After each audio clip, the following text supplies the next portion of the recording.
قرآن او سنت اوریدل بیانول پاغه باندې سوچ کول او پاغه باندې عمل کول دا زمونږ استادو فریضه ده دا زمونږ ډیپټي ده ډیر انسانان چې هغه د قیامت نه غافل دي د الله رب العالمین نه غافل دي د قرآن او د اسلام د علوم نه غافل دي د الله رب العالمین دشمنی ته ولاړ دي نو چې دا مسلمانانی نو دا ټول عملونه د بيدینۍ چې دی کوي نو دا د دوه وجونه کوي چې یو ته د دنیا مینه او محبت وي حب الدنیا او دویم د خواهشاتو د نفس تابعداري قرآن کریم کې الله رب العالمین د یو ډېر لوی عالم تذکره کړې ده چې هغه د تورات عالمو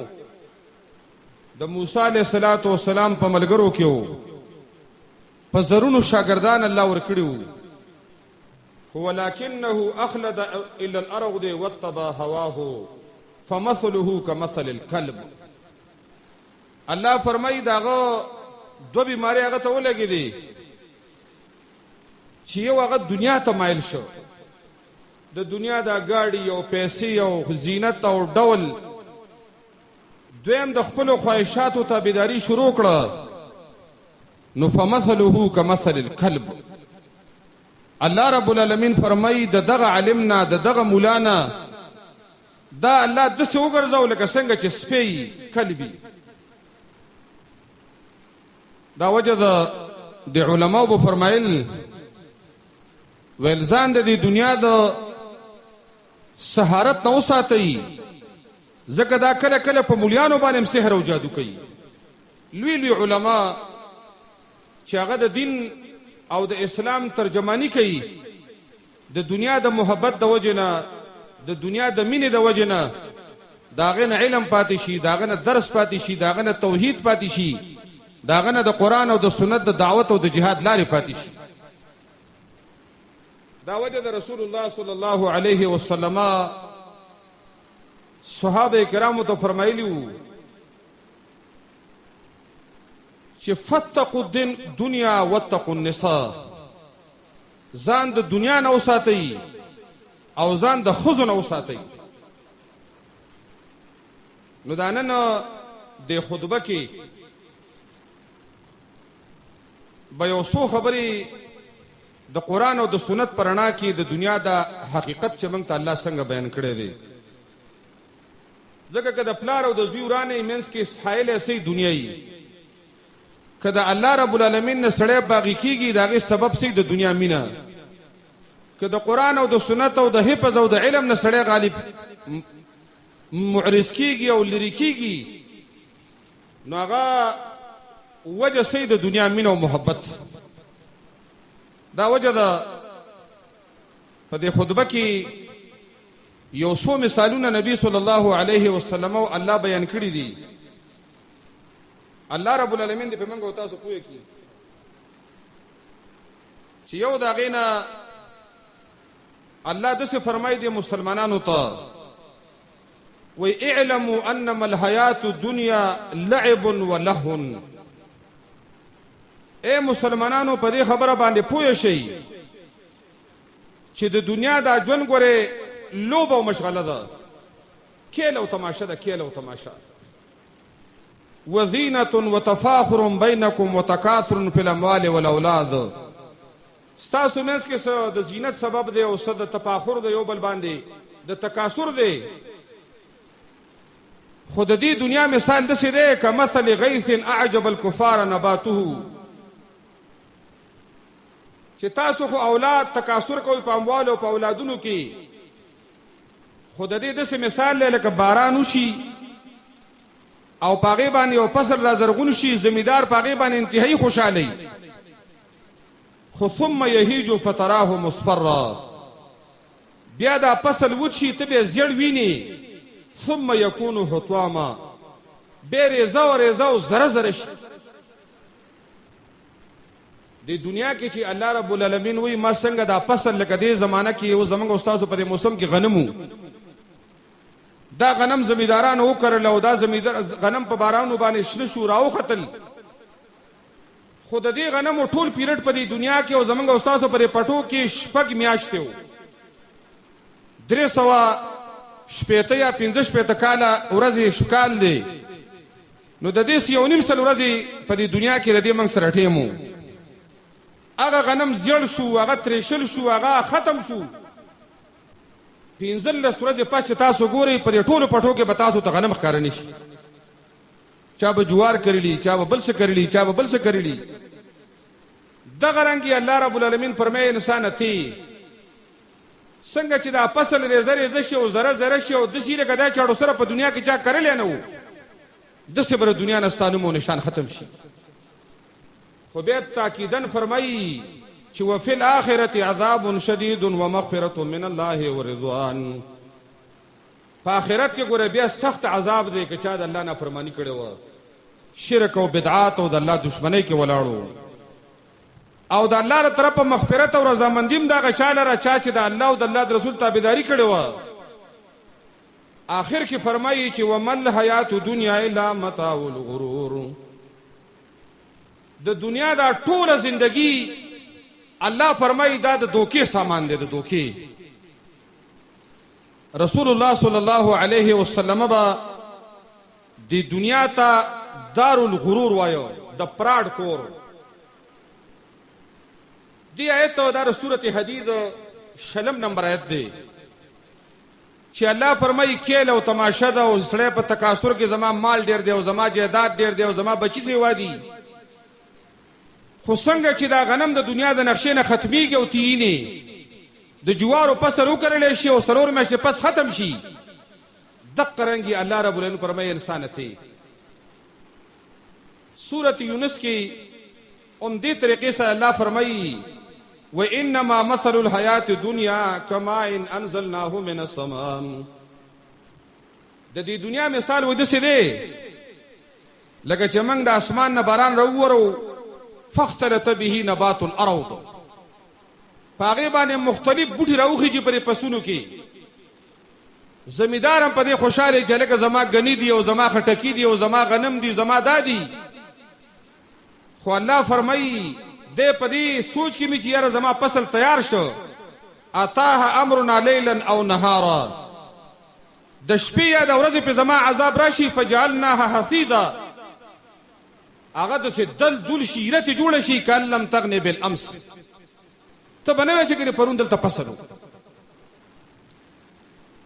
د دې آیاتونو مثال الله ذکر کړی دی وما هذه الحیات الدنیا الا لهو ولعب الله فرمایي د دنیا دا ټول ژوند چې دا ستاسو سره کېل او تماشه ده او وان الدار الاخره لهي الحيوان لو كانوا يعلمون د قیامت زندگی ټول عمر د کسو په دې باندې پويږي دی آیاتونو کې او د دې په شان چې نور آیاتونه کله الله دې فرمایي قل متاع الدنيا قليل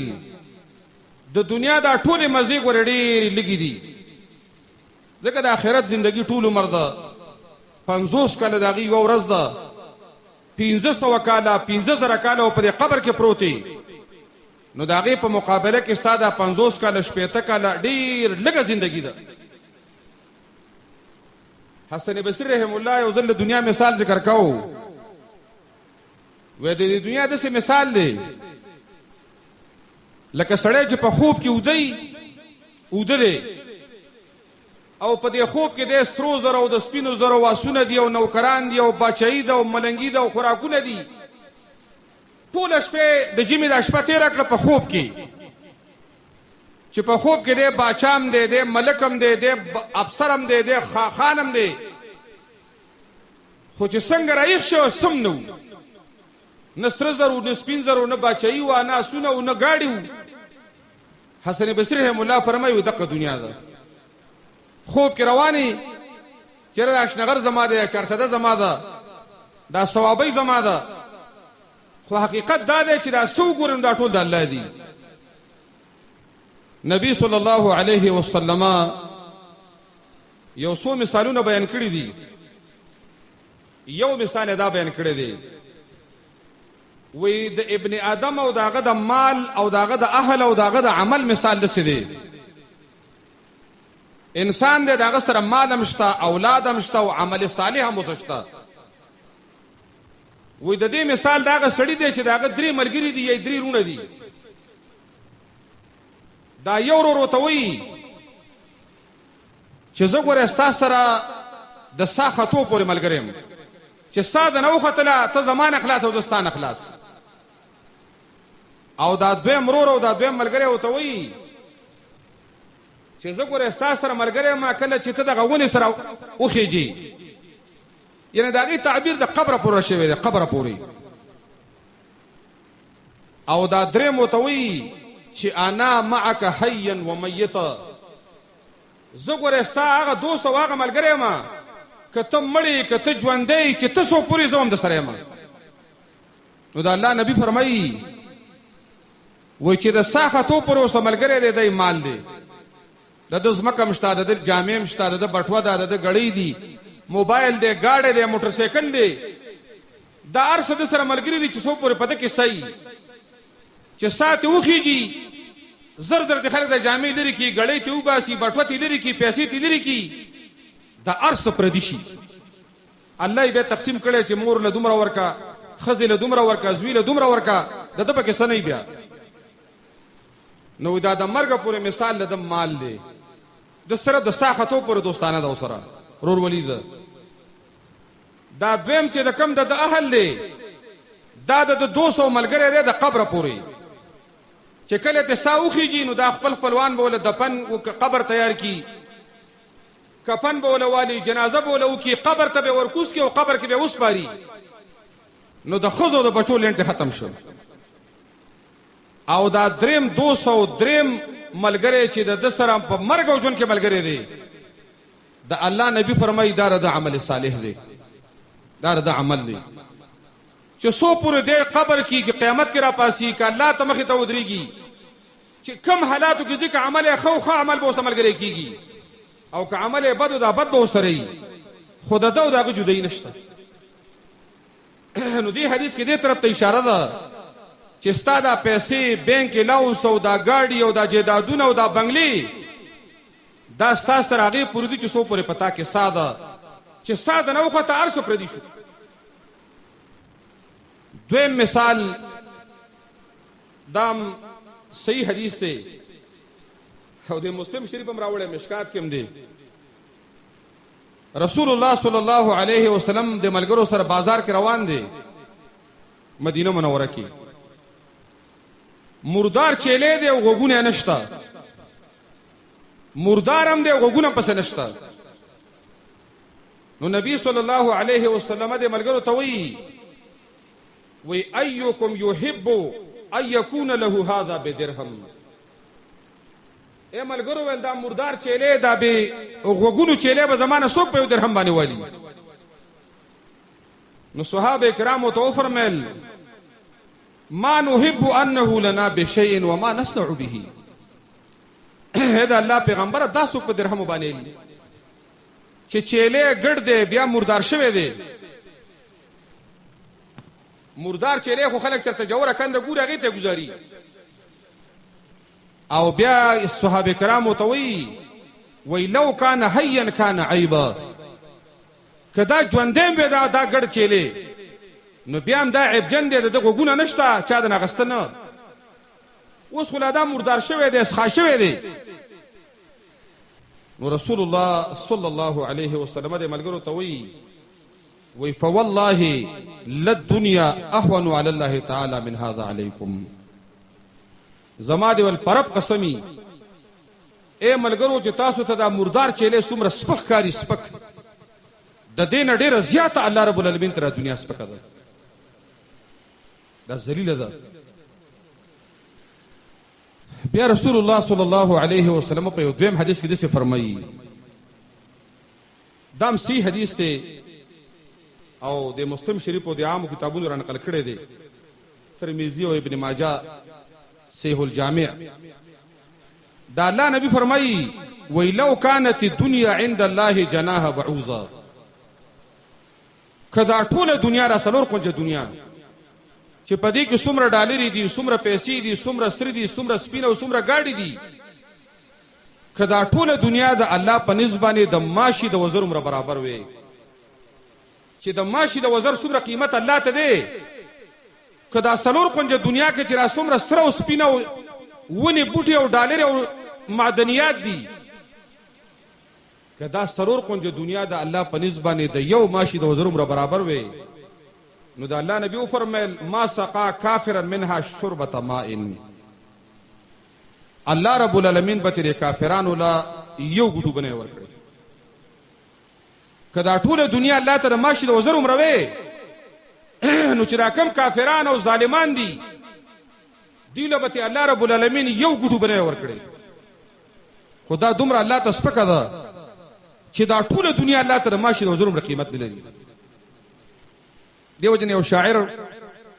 د عربو ګډه ښه شاعري کړې ده نو پاغي کې دا الفاظ ویل دي چې د آدم بچي انسان هغه ټوله دنیا چې د الله په نسبانه دومره سپکه ده دومره ذلیله ده چې دا ټوله دنیا د ماشي د وزر عمر نه ده او ایته دغه په یو ګټ کې لګي یا دکانګر یو جوړ کړی دی یا د لګ زمینداری شروع کړی ده یا د نوکری شروع کړی ده یا د زراعت او ساروی ماري پیدا کړی دي په دې معمولی ګټ کې ته لګي او د الله نم باغی او د رسول نم باغی او د قیامت نم باغی او الله دې په پرېخې دي نو د الله نبی فرمای چې دا ټوله دنیا د الله په نسبانه د ماشي د وزن پر قیمت نه لري یو درې مثال رسول الله صلی الله علیه وسلم د څه بیان کړی دی وی والله ما الدنيا فی الاخره قسم په الله دا ټوله دنیا د قیامت په مقابله کې وای د دې د څه حیثیت دی چې تاسو یو سړی راوالي او یو معمولی غونډه دا کوته نه دا پر دریاب کې ډوبه کې په سمندر یا په دریاب کې نو چې په دې پس راکم لوندواله اون خجی وای دا دنیا ده او دا لاندې چې کوم روغ دریاب دی دا الله نبی فرمایي دا قیامت نو د قیامت په مقابله کې د آخرت په مقابله کې د دنیا حیثیت د څه دی لکه ته چې ګوته وبو ته ډوبه کې او په دې پس راکم لوندواله اون خط په دې پس رسول الله صلی الله علیه ابی ابن کعب روایت دی چې د الله نبی او فرمایل ان مطعم ابن آدم جعل مثل للدنيا وای دا منګ او تاسو چې کم خوراک کو د الله نبی فرمایي وای دا الله رب العالمین د دنیا مثال ګرځولې دی ځکه چې دله سړی مصالې ولا ورکی مالګ ولا ورکی غوړی ولا ورکی او ډیر مزیدار پوخ کی کاغه چرګي کاغه غوخي کاغه سبزیانی کاغه بل سي دا ډیر تر او تازه شهوت ته برابرۍ خو فنظروا الى ما يسير به رستو ګوري چې د دې چرګانو نو د غوخونه شپږ غنټې و غنټې پس څه جوړ شوی دی دغه دا چې مې دې ته دن نشي نو د دې نه واپس ګندګي جوړيږي نو د الله نبی فرمایي دغه لک سات دغه شهوت او خوراک پلشتا خو حقیقت کې وای داغه شی چې کړه ته باتروم ته نه وځي واپس ته نه کې امتیاز برکې وای الله رضی مثال الله ور کړی زهاق بن سفیان او صحابي رضی الله تعالی عنہ وای ما ته محمد رسول الله صلی الله علیه وسلم را تو فرمایل چې یا زهاق ما طعامک اے زهاق استا ډوړې او خوراک څه دی وای ما تو فرمایل چې اللحم واللبن غوخه خورو پیر الله راکې دود او پي غوخه وای بیره تو فرمایل چې ثم يسير الى ماذا ته چې دا کم پي اوس کې او دا کم غوخه وخوري دا نه به څه شي جوړيږي وای ما تو فرمایل الله رسول ته پیګنو چې دا غوخه او چرګان منګه وخورو دا د معدې ته نه نوځي نو سلور غنټه 15 غنټه شپږ غنټه پس راغی نه څه جوړيږي وای ما د الله رسول ته پاغي پویږي زله سره نو معلومه نو ما ته د الله نبی او فرمایل چې فإن الله تبارک وتعالى ضرب ما يخرج من ابن آدم مثلا للدنيا. وی الله رب العالمین د دې دنیا د پاره چې کوم مثال بیان کړی دی نو هغه د هغه څه برابر دی کوم چې د انسان د معدې نه په لاندې لار باندې وځي. یعنی د حدیث معنی دا ده چې لږ ساعت ستاسو خوراک خونم کوي په درستخان باندې په مینه او تر خلک راغون شي او په مینه باندې خوراک شروع کی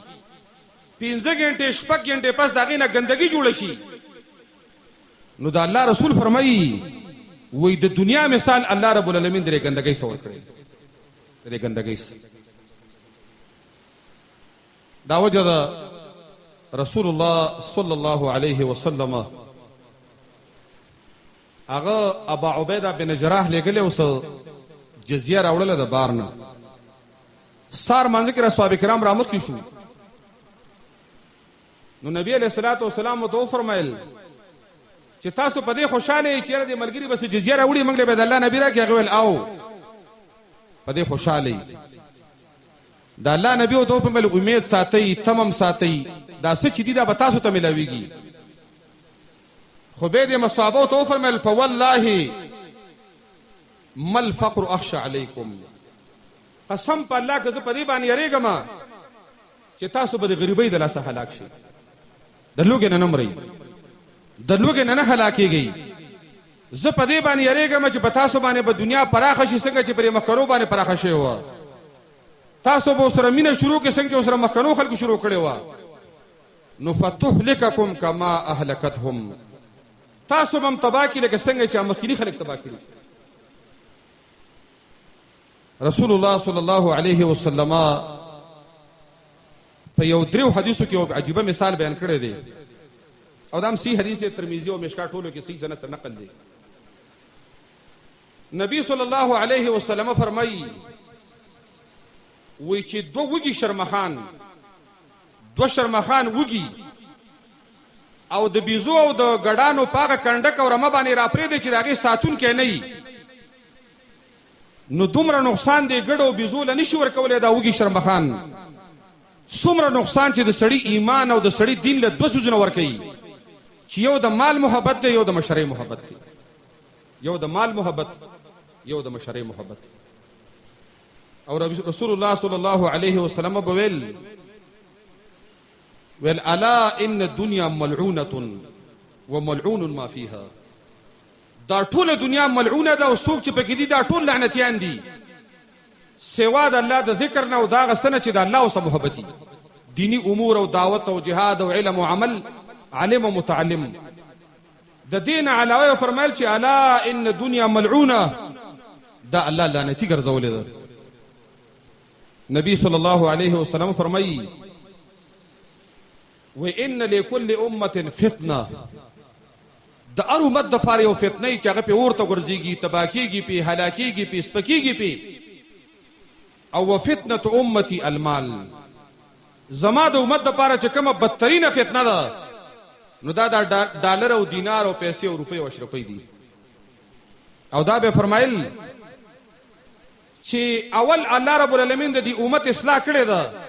نو دا په زهد او په یقین سره شوی و د دنیا نه بیرغبتی و او د الله په کلام او د الله په وعدو باندې یقینو او چې دا خلق اخیرنی الله هلاکه او تباکه نو دا په کنجوسی او په دغه میتونو باندې تباکه. په دې موضوع باندې قران کریم ډېر لوی تفصیلو بیان کړی دی حدیثو کې ډېر عظیمه حدیثونه بیان شوي دي. به د علماء ډېر عجیبه غوندي اقوال دي په دې باب کې. هغه علما چې کوم زمونږ استادو د مشران تیر شوي دي یو دا غینا مالک ابن دینار رحمه الله و هغه ته یو کسویل چې ماته له ګوسیتو کې زما په عبادت کې خوګواله پیدا شي و هغه ته فرمایل کته په دې خبره خوشاله کې چې ستا په عبادت کې خوان پیدا شي موز باندې ولاړ او خوشاله د قران کریم تلاوت کې او خوان درکې دعوت او جهاد کې لګي او خناک لګي او دارنګي د اسلام جوړ یې تورسېږي نو بیا د دنیا او خپل منځ کې د وسپنه دیوال جوړ کړ د وسپنه دیوال. کثیر ابن زیاد دا په مشرانو کې یو امام تیر شوی دی هغه به نصیحت کاو وای خپل دنیا په آخرت خرڅ کړئ دواړه به وګټئ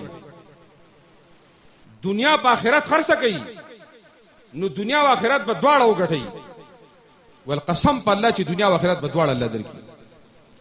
او به فرمایل آخرت ول په دنیا باندې مخ خرڅوا چې آخرت خرڅ کې دنیا کې سودونه شروع کې زنا شروع کې حرام خوري شروع کې ظلمونه شروع کې آخرت ول په دنیا باندې مخ خرڅوا غني قسم په الله چې په دواړه بوګي د صحابه کرام له الله څخه صفاتونه ورکړو سورته جمعه کې الله رب العالمین یو صفات دا ذکر کړی دی چې دا د انسانانو د خلکو چې لا تلهيهم تجاره ولا بيع عن ذکر الله چې تجارتونه او سوداګری او دکاندارو دی بد الله دین نه غافل کول دا موضوع به ان شاء الله لګ بیانو خود دې موضوع حاصل دار حاصل چې موږ په دې ملک اوسېګو پښتانه یو چې د پلار او د دوی جرګو لمنګ لاړ شو قسم په الله کې به منځ کې بل مسلې سیوا د پیسو نه په دنیا ورانه او پلار دا ټوپې د زمکه ته وای ویا لازم هلاک کې تبای کې ذلیل کې سپکه کې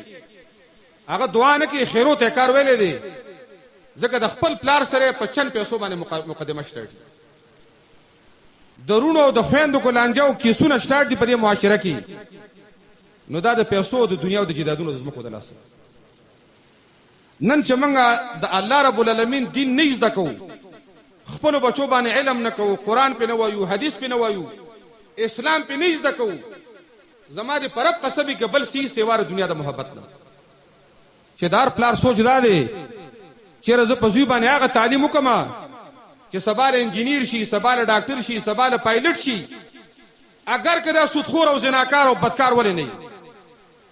تاسو نو شو تلل شي خپل لونه په دې پاکستان کې په یونیورسيټي کې ډېر دي مسافرې په زنانو باندې جمعه راتل ممنوع ول چې جمعه ته مپر دی کور کې ولموز غوړه دی د جنب موس پینو د جمعې موس پینو د جنازې موس پینو او الله وتعالى چې وقرنا فی بیوتکنا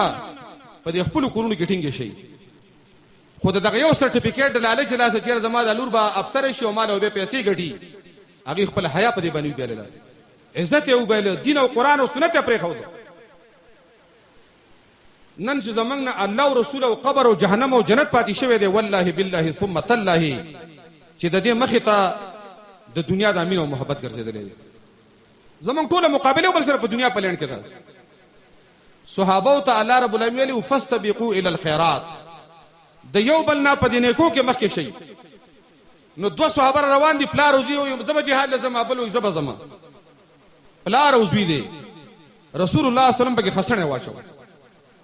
چې خسنه واچو خسنه د زوی راو هوته بیا او تر پلارو جګوره ته زما زوی د جهاد د الله رسول سره زما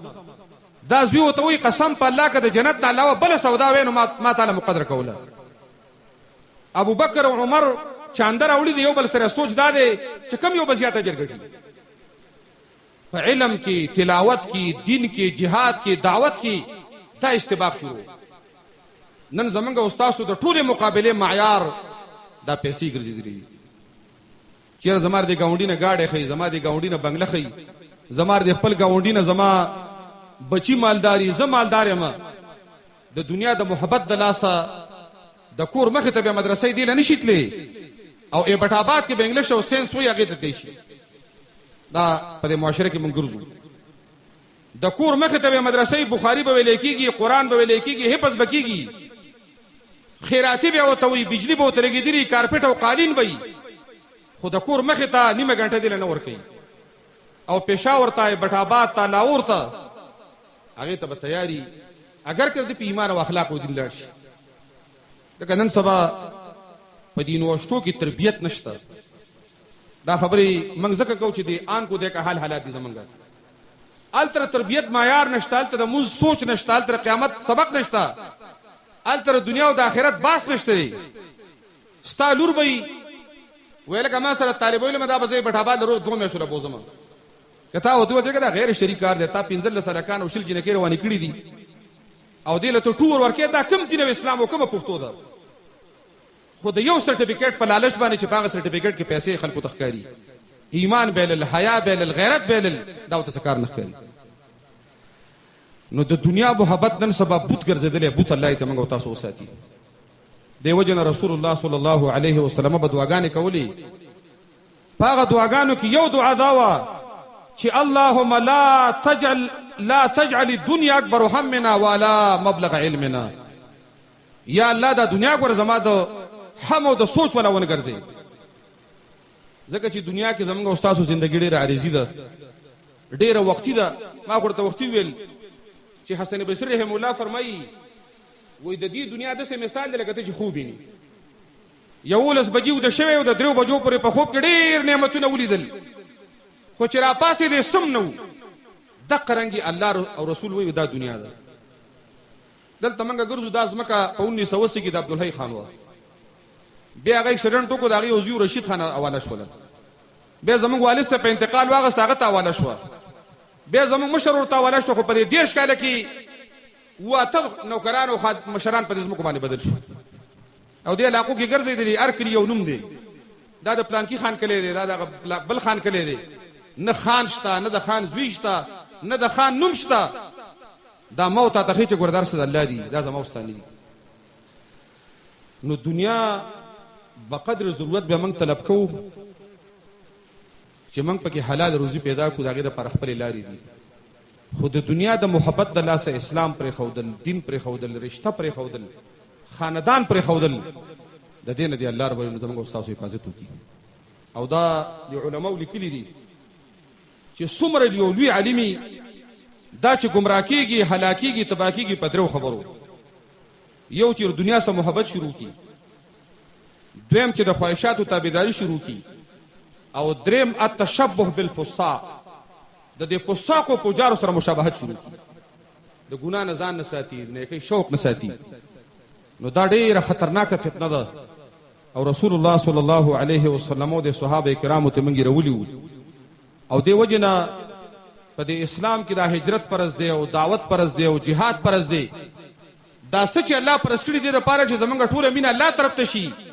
چې د دنیا د محبت الله سره دا سوزونه مونږ لاړ نشي او الله یو غیرتی ذات دی چې څومره د خیر سودا کړی د الله سره الله ول خیر ور کړی دی نو دی وخت کې د الله رب العالمین سوال کوي چې مونږ او تاسو د دنیا د فتنون الله رب العالمین وساتي ځکه سودونه ډېر عام شوي دي کوڅه په کوڅه کلی په کلی بانک په بانک باندې د سود نظام دی او د دنیا د محبت د اثر شړغه ته تیار شوی دی حرام خوري ډېر زیاته شوی ده اسانه شوی ده نو د غوس مناسب ارسړه حرام خور او سود خور دی به دا غین علاوه کور کې برونی کله ولته تقسیم کې چې لکه راشد الله په کتاب او په سنت باندې تقسیم وکړو چې ظلم ونشي زیاته ونشي خو هغه خلک د دنیا د محبت د لاس خپل تقسیم ته نه تیار نو دا ډیره خطرناکه فتنه ده قران کې او الله فتنه ویل ده حدیث کې او الله رسول فتنه ویل ده او دې د پاره د چې موږ او تاسو چرته دنیا محبت شکار نکی شکار دا بساته د وجه د خاص وخت د پاره او دا وجه د الله نبی فرمایي و انسان و چې زما مال او زما مال وې د دم مال هغه دی چې سی وخوړو ختم شو سی واغوستو او یې څه صدقه کو بازار د مال باقی پر دی نن بالفرض سنا سره سيزونو مالک مجزما کور دی الحمدلله یا می جیداد دی یا می سیدی خو کو زمانه یو غنټه کې ساو ختله نو زما دا ټول مال الله رب العالمین په قران کریم سورته نساء باندې تقسیم کړی دی وجنه چې کله خلک ژوندۍ نو 15 شپاړه جبه د کور ساتي یو دا جب کړي دوی د غاړو کې کړي واسکټ یې کې 15 شپږ جبه ساتي دي خو یې څوک د سنشتره چې هغه ځان له پکاپن کې مجيبو کې چیر زما دا اخو د قبر د پرمضان سره سجيب کې سوي سم نو موږ مسلمانانی اهل توحیدی د دنیا د محبت د لاسه نه آخرت پاتې نشي که په دنیا کې نار تیر کې رسول الله صلی الله علیه وسلم فرمایي وې څوک چې د دنیا سمینه کوي آخرت ته به نقصان رسي معمولی غوندي څوک چې آخرت سره مینه کوي دنیا ته به نقصان رسي خو فآثروا ما يبقى على ما يفنى هغه سینه ترجیح ورکړي چې هغه ډېر همیشه د پاغه سید باندې چې هغه پالي دي د دنیا کې ډېره مختصره ژوندۍ ده دا وجره چې کله د قیامت پر ورځ باندې الله د انسانانو ته پوښتنه کوي تاسو څومره وخت تیر کړو دنیا کې وای دی به چې ورځ یا نیمه ورځ مختلفو ځینو کې الله رسول فرمایلی دي چې دا او یا کال شپېته کال بدیو ته یو ساخ یا یو مازیګری ښکاری شي نو هلته زمونږ ډېره لویه زندګي ده او د هغه زندګۍ دپاره کار کول غواړي کار د دغه دپاره چې رکاوټ هر شی چې موږ او تاسو رکاوټ د مین نه لرې کوو الله زمونږ او ستاسو په رزق او په مال کې برکت واچوي الله رب العالمین زمونږ او ستاسو بچي د قرآن او د سنت تعلیمان کړي او دا مدرسو دا داخلي شروع دي سبا نه دلته هم چې کوم ماشومان راځي انشاءالله ټول ملګرو ته زمونږ اعلان دی انشاءالله چې هغه به یو منظم انداز کې هغې ته جنازه هغې ته دعاګانې هغې ته تلاوت هغې ته تجوید نو د سبا نه انشاءالله زمونږ د مدرسو داخله ده او ټول پاکستان کې درس نظامی شروع شو کوشش وکړي خپل بچو باندې قرآن او سنت زده کوي ټیک د دنیا کې به لږه غریبي تېره کړي لږه ناره به تېره کړي خو انشاءالله تعالی چې د مرګ نه وروستو څومره زندګي د هغه ده دا به ټول عمر د نعمتونو د خوشحالو سره برابري بل د موبایلو زمانه ده د لوپرۍ زمانه ده د چرسو د بنګو زمانه ده که یو ماشوم د دې قرآن او د سنت او د جومات د ماحول نه لرې شو نو بیا په داسې سیلابونو باندې ځي چې بیا به پلار هم بېعزته کېږي مور به هم بېعزته کېږي خاندان به بېعزته کېږي نو دا د الله یو نعمت وګڼئ چې په دې پاکستان کې دا دیني مدرسې موږ او تاسو له الله راکړي دي او هغې کې مفتې مدرسې هم شته څه بعضې پکې فیس والا شته دی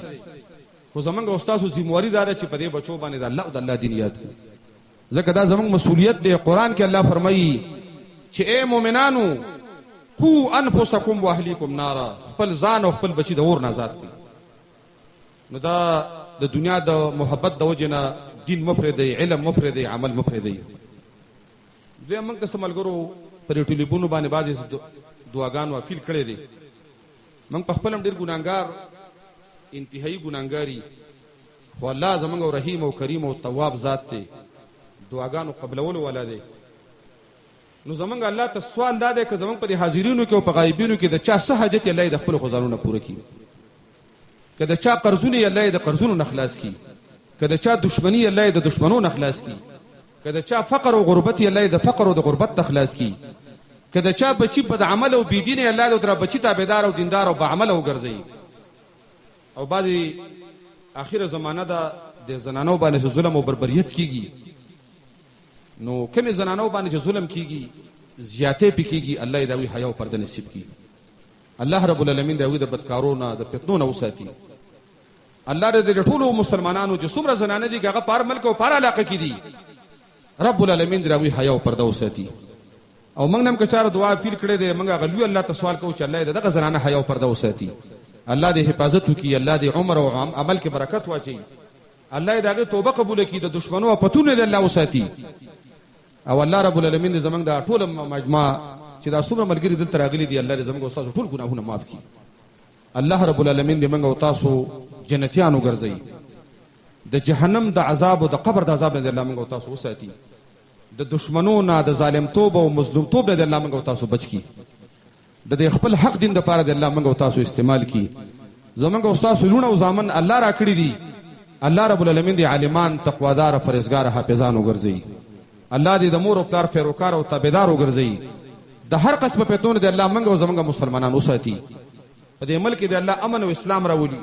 څومره دنیا مسلمانانو کې چې جنګونه دي بدامني ده الله رب العالمین دې په هغه ملکونو کې امن راولي امن که هغه فلسطین دی که کشمیر دی که افغانستان دی که شام دی که عراق دی که یمن دی که لیبیا او الجزایر دی چې هره دنیا کې زمونږ د مسلمانانو وروڼه اوسېږي الله رب العالمین دې دغه مسلمانانو مدد وکړي د هغوی وینه دې الله محفوظ کړي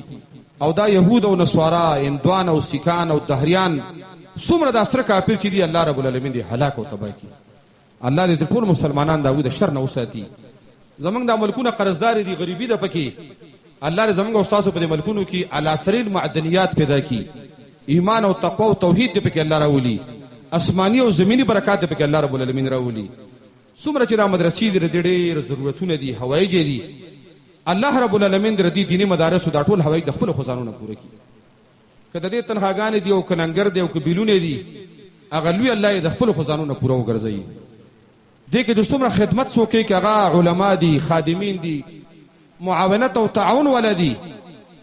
څوک خدمت کوي څوک پیسې ورکوي څوک پکې بچي داخلوي خو د دې حق پرستو مدرسو سره چې څوک مدد کوي الله رب العالمین د هغې مال عمر بچو دین کې خیر او برکت واچوي الله دې قبول منظور وګرځوي الله رب العالمین دې جنتیان وګرځوي او الله رب العالمین دې موږ او تاسو د حق د دشمنۍ نه وساتي الله دې موږ د حق ملګري وګرځوي او د باطل د مقابله توفیق دې الله موږ او تاسو ته راکړي الله دې موږ د ظالم توب او مظلوم نه بچ کړي سبحانك اللهم وبحمدك اشهد ان لا اله الا انت استغفرك واتوب اليك